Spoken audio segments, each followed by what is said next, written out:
And here we go. So, hello, everybody, and welcome back to the channel. So now in this video, we're going to be doing a very, very quick response to some of the backlash that Wale Soyinka has been getting from the obedience space off the back of the series of interviews. I say series, really only two interviews that he granted to Channels TV and Arise TV. So on that Arise TV, he made a lot of quite critical, some will say controversial comments, and off the back of that, he's been getting a lot of backlash. So now let's now listen to some of that backlash and see how and what we feel about it. So let's watch this.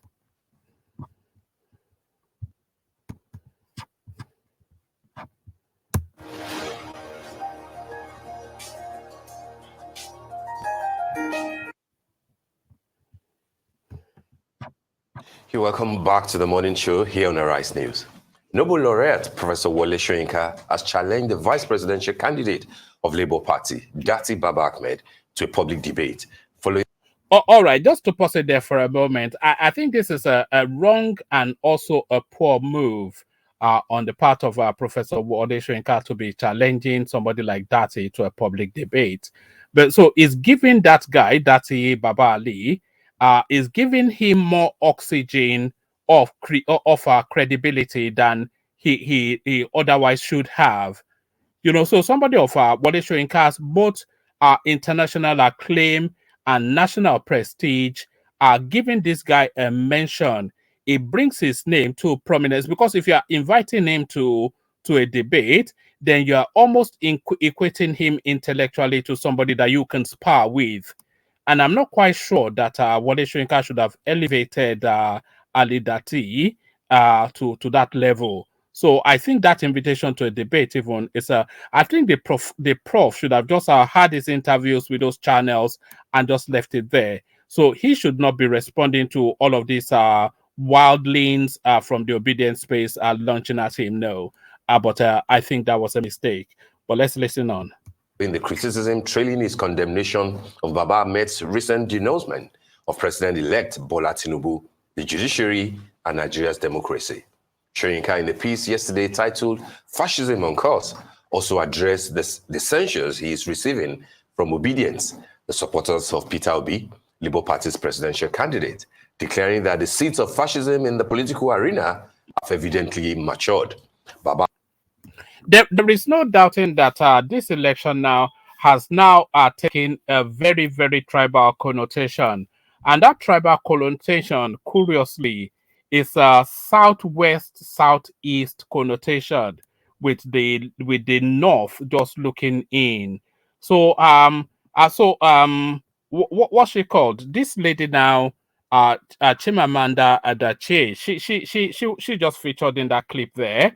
So at some point in the course of this video, I'll be playing you a clip of this lady and just how she's positioned in what is going on. But certainly, there is no equivocation that these are elections now, and the aftermath thereof has taken a very sharp and somewhat disturbing ethnic coloration.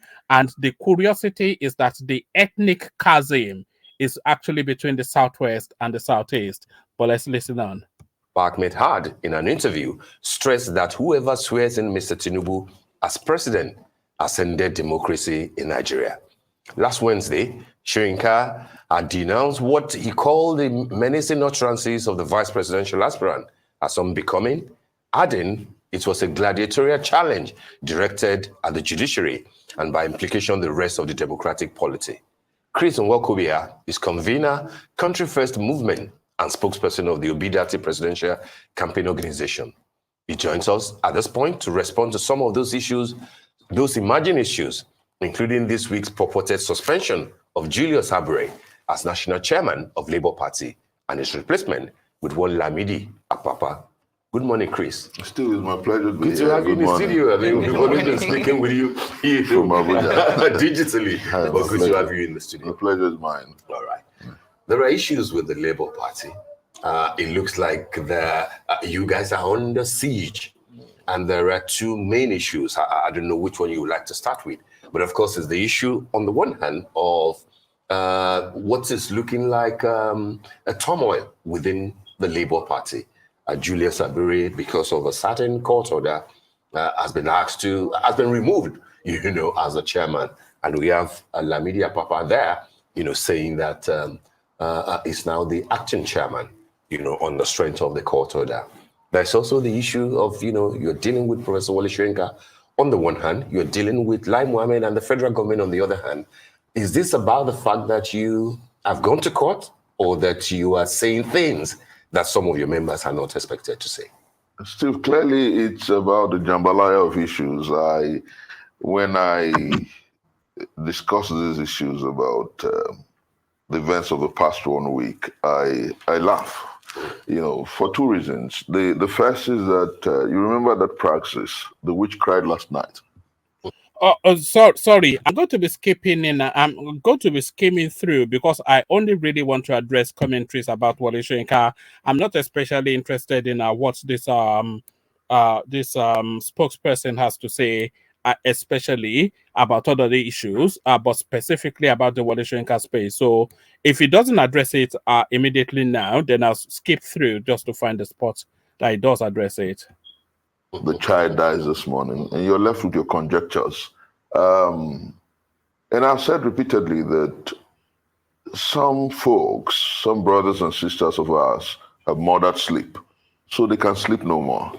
Those who underestimate the resolve and I really detest all of this silly little peppy little nonsense that they say. I don't know whose mother sleep. They're sleeping very comfortably in Sokoto, in Ibadan, and everywhere else. So if you're having difficulties with sleep, then maybe it's a matter for your doctors. the fierceness of the obedience do that at their own peril.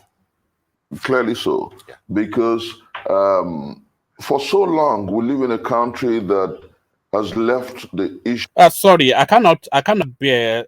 Sorry, apologies, but I cannot bear people like this guy. So I just want to quickly get to whichever spot that he speaks about. What I really want to hear is take on, and then I will. Unaddressed. For so long, leadership has been about me, myself, and I. Creating all this, do not understand at the level of his home state. Believe me, Edo State is a number you've been at some point. You find out that what you call forgery and fraud at this, those who are saying, and the court will come out with it. Yeah. Parties all over the world, parties in this. You know why I'm showing a level of in fact, I'm showing total impatience with this character that you're seeing on your screen. They go and they flounce around with these silly little outfits that they wear all over the place, are talking all this inane language. But then the one question that you ask them that they always stumble on is, what is your principal's pathway to victory? So if you are saying that your principal's mandate was stolen, so you then describe then what makes your principal the president. So that's really, because it's all about who sits on that seat, not about all these people wearing silly hats and talking gibberish. So what places your principal on that seat? So the Constitution has a requirement, which is the overall majority and some criteria. So how has your principal met those criteria in order for him to be the president?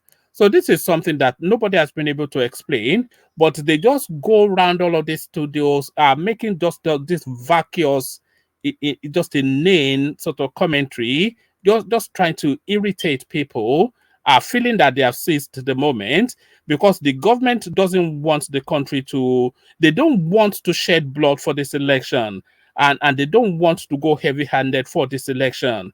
So they're just letting them have that moment in the sun until things settle down. But that moment in the sun that the establishment is letting them have it, they are conflating it to be them seizing the march. And that is where you hear all of these sort of elements in this like inane, incoherent gibberish. So I just want to see if I can get to the Wole Soyinka bit. That's just all I'm interested in, and then I'll just wrap it up. I cannot abide people like this. Along with the candidates, to substitute candidates, they go about it you to do. But can I just come in here, because I mean, you have obviously highlighted this allegation, which is what rings true in all of this. It's just about a desperation of sorts. It's about people who think. Is that Papa not the deputy chairman? Deputy. But I tell you, and I want to say this clearly, Nigerians are listening to me. Labour Party is lucky to have a monstrous, fierce and passionate movement. Like they have a defense that is watertight called the Obedient Movement.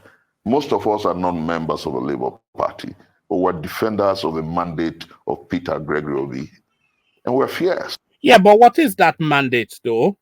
What is the mandate of Peter Obi? That he got 10,000 more votes than Tinubu in Lagos State, according to INEC, and he won some Christian pockets in the Middle Belt, and then of course those are quite funky figures, 90% in the Southeast. So is that his mandate? Or are you telling us that Peter Obi won in Kebbi State, in Borno State, in whatever state, in Katsina State? Are you telling us that Peter Obi won in Kano State, in Kaduna State? Are you telling us that Peter Obi won in all of these vast swathes of the north? Taraba, well, maybe he won Taraba. I'm not quite sure. Or are you telling us all these central, just steeped in conservatism, northern spaces? Are you telling us that Peter Obi won in all of those spaces to give him a mandate?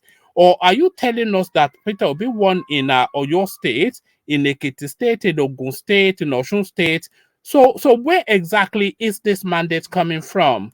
The fact that he did exceeded expectations in Lagos State, however those figures came about, does not essentially land him the presidency, but this is the gibberish that we're having to contend with. So if he doesn't speak about the Tinubu, the Soyinka space in the next 3-5 minutes, then I'll just abandon it.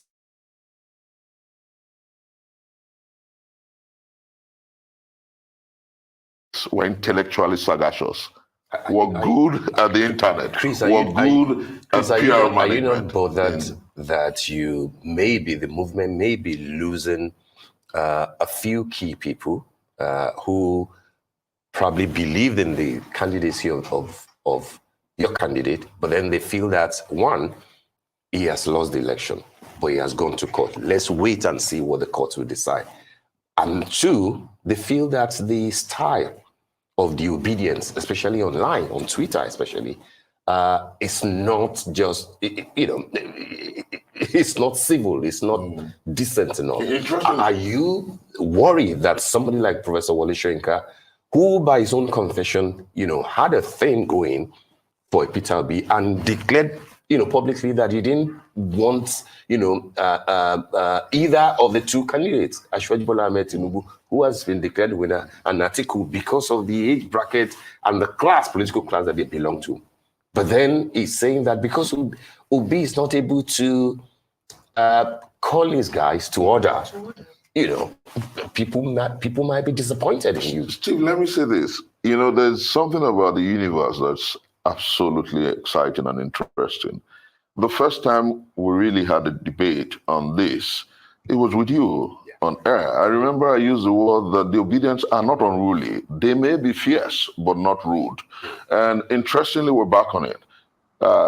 Beautifully, let me say, that if in this contestation, the entire political process, if there is any movement that has been very civil, it's the obedient movement. And I'll tell you why. We have not deployed ethnicity or religion in our debate and contestation. Those who tend you see, so that is where the annoyance is right there. They said they have not deployed ethnicity or religion in their whatever it is that they're doing, but the two stilts or the tripod that the obedient movement stands on, the two stilts of those tripod is ethnicity and religion. So they'll tell you that the obedient movement is a Nigerian movement, but 8 out of, if not 9 out of the voices that are telling you that are Southeastern voices. So anybody with an IQ beyond 2 digits is immediately able to compute that this is essentially a Southeastern movement. And of course, we heard from their own principle that what is embarking on is a religious war. So, the facts as are known belies the lie that this funky preacher is presenting us. But let's see if he speaks to the Soyinka space, and then we'll round off. Or who are struggling effusively to brand us as unruly are the ones who have threatened a particular ethnicity. They are the ones who do ethnic profiling. They are the ones who have divided and polarized our country. We are absolutely civil. And I tell you, when I saw that interview by my boy and mentor, and I say this with all sense of respect, I tell people that I may disagree with you on certain score, but it doesn't change what I feel about you. I listened to that interview by the great Nobel laureate, Professor Soyinka, and I wept for 3 reasons, and I'm going to put it out before Nigerians. My boy and mentor left issues about ethnic profiling, the killing of people, and voter suppression in Lagos, and dwelt. All right, he's talking about the killing of people, but the statistics coming out, and we've addressed this severally on this platform in our live streaming sessions. The statistics coming out in terms of the documented incidents, the statistics coming out indicates that this has been the least violent election that we have ever had. So pay attention, and that is data led, by the way, what I've just said, not by anecdotes, not by emotions, not by propagandizing and whatever. We're talking about pure figures now and documented incidents. So in terms of the data that is coming through, this has been the least violent experience that the elections that we have ever had since the 1963-65. Is the least violent elections that that we have ever had. The amount of incidents nationwide, the amount of deaths nationwide is bracketed at around about 80 people. So even one person losing their life to an election is too much, but certainly is the least recorded incidents of violence that we have ever had in the course of an election. So a total, you have to match figures to some of this sentimentality that these people project sometimes with their propagandizing. But let's listen on for a couple more minutes. There's a little clip that I want to play you at the end of this. So let's listen on. It's from Chimamanda Datti. So let's listen on for a couple more minutes, and then we'll do our submissions, and then we end it there. Chiefly on Datti's comment about those who are interested in swearing a man whose mandate perhaps and the declaration of his election, his victory, does not tally with the provisions of our law as a problem. I felt very deeply offended. But just to document this as well, as a matter of just fact over sentimentality, the Tinubu victory does tally with law. That's the state. The overall majority, a simple majority, he got handsomely. I think there's a buffer of at least 1 million votes or more from the next person coming through. So that's established. And then in terms of the national spread, you were required 25, 26 states with 25% thereabouts. He got 30. So all of the requirements of the law was adhered to. And by the way, some of the best lawyers in Nigeria, they're within the commission of INEC. So INEC would not declare him a winner if the constitution was not met. So the constitution was met. If that's now been challenged, that's a subjective view. So don't take it as categorical what this funky preacher is saying. The constitution was met and the guy was declared winner, and he remains winner until some level of competence tells us otherwise. So it remains winner, is going to be sworn in and go on to govern the country immediately after Buhari. So that is the sequence of events, unless something sharp and unusual happens, which is unlikely. But let's listen on just for a couple more minutes. Then the second one, instead of talking about how those who were declared winners have not stopped the ethnic profiling, he called.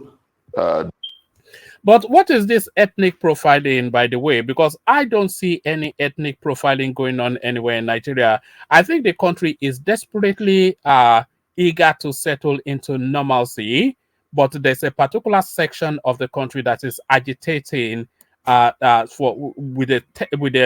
with an ethnic lilt and an ethnic tilt to their tone, by the way. So there's a particular section of the country that is agitating, but I think the rest of the country is eager just to move on because the elections have come and gone. This is not the first cycle of elections that we've been through. So the country knows the process. The election comes, the winner is announced, the aggrieved goes to the court if they feel aggrieved. The court makes a judgment for or against, and life moves on. But our people are holding us sort of in abeyance at one spot, just with the sheer aggression of that space. So I don't see any ethnic profiling going on. What I do see are people trying to run counter-insurgency against the propaganda going on and coming out of the obedient space. So it has to stop at some point. You are in court, so let the court take its course. A couple more minutes from this funky preacher. Datti and his statements, a fascist. I felt very strange about it. Then I asked, is the man dead? Because he wrote a book a long time ago, The Man Died in Him, Who Keeps Quiet in Times of Moral Crisis. I asked that question, and I'm asking that question again with all sense of humility. Let me tell you, in 2014, 2015, I was a DG, Change Ambassadors of Nigeria, one of the campaign arms of President Muhammadu Buhari. In 2014, 2015, the APC, which is presently in power, said worse things than Datti has said. Indeed, my very senior colleague and the substantive vice president of the Federal Republic of Nigeria today, said that the APC was going to form a parallel government if the PDP were to be declared winners. Some others went as far as saying that it clearly not like that democracy will die should the PDP be declared winners. And I wonder why we have all forgotten all that. And clearly we have the worst electoral larceny in our country's history. Clearly we have the Oh, okay. I think that'd be a good spot to leave it. So I'll leave it there. So I'll just show you a couple more things. The people weighing against Wole Soyinka, the obedient. Actually, let me just play you a couple more minutes of this guy, because I just need a moment. The worst electoral fraud in our country's history. Do you know what happened on the 25th of February and what happened on the 18th of March? Beatified Iwu's 2007 elections. That was an election that Yar'Adua openly admitted that was largely flawed. But that election comes to excel.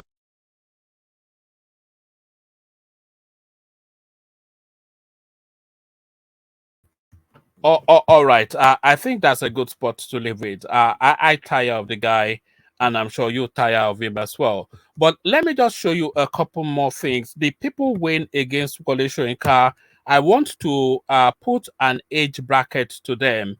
And this next thing that you will see on your screen, it tells you the age bracket of the people weighing against Wole Soyinka. So have a look at this image.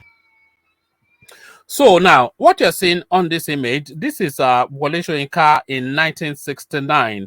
You can see him young and thrusting and full of energy. It says Soyinka is now released. So where is it being released? This is in 1969, October. So this is the headline from the Daily Times then. So one of the oldest newspapers in Nigeria. It says this is the headline of Daily Times of Nigeria on Thursday, October the 9th, 1969. Wole Soyinka was just released after 22 years of imprisonment for advocating for Biafrans. Over 50 years later, the children of those he fought for are now insulting him with the vilest insults known to man. So that is Wole Soyinka on your screen right there. A year and a half almost of his life surrendered to the fight for the Biafran cause. But what is the thank you now for the from the Biafrans? There was a clip. I didn't download it, but if I'm able to get hold of it, then I'll present it to you. Let me actually see if I can get hold of it, because it's quite pertinent to this conversation. So what I will do is I will remove this from the screen, bring back that man that was chatting gibberish to just give me a moment to quickly find that clip. But because that clip then tells you then off the back of that newspaper headline just where we are. Let me see if I can find it. When you juxtapose it with what happened on the February 25th and March the 18th. So why won't you beat a child and you refuse us the right to cry? You have asked us to go to court and we have gone to court and you're uneasy. What do they want? They're saying don't heat up the politics. They are saying moderate what you say. And they are saying that wait for the courts to decide, which perhaps is the reason why Professor Wole Soyinka has requested for a debate with Datti. In 2014, 2015, they didn't wait for the election before they started threatening.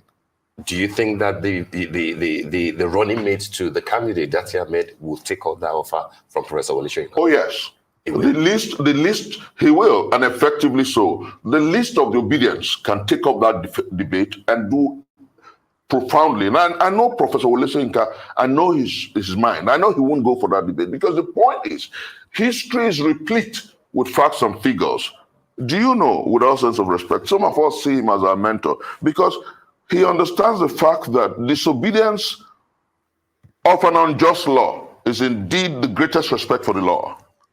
And in 1965 or so, with a gun, he invaded a radio station and refused the announcement of Akintola as the winner of an election.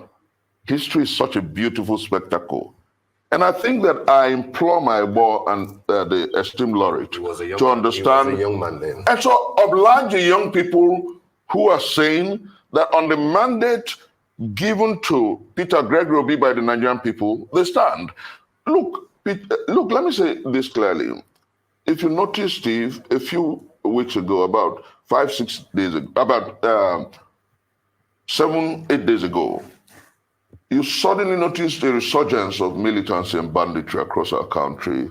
It was in Bayelsa, it was in Katsina, Kaduna.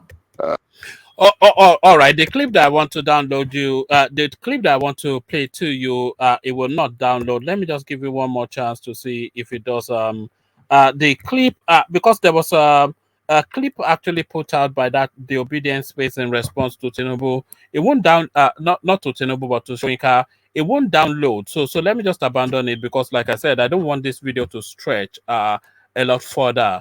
But let me play you another obedience though.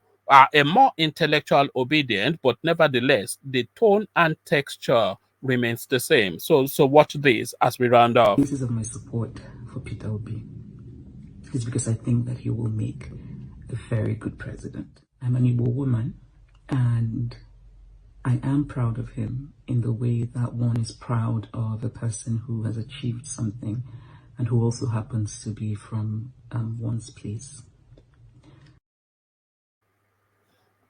So there it is right there. I am an Igbo woman. I am proud of him the way you are proud of somebody who has achieved something and it comes from your place. So the letter to Joe Biden, the open letter to Joe Biden by Chimamanda Adichie, perhaps that little clip should be attached as an appendage to that. So come share thoughts about all this with me in the comment section. So I'll leave it here.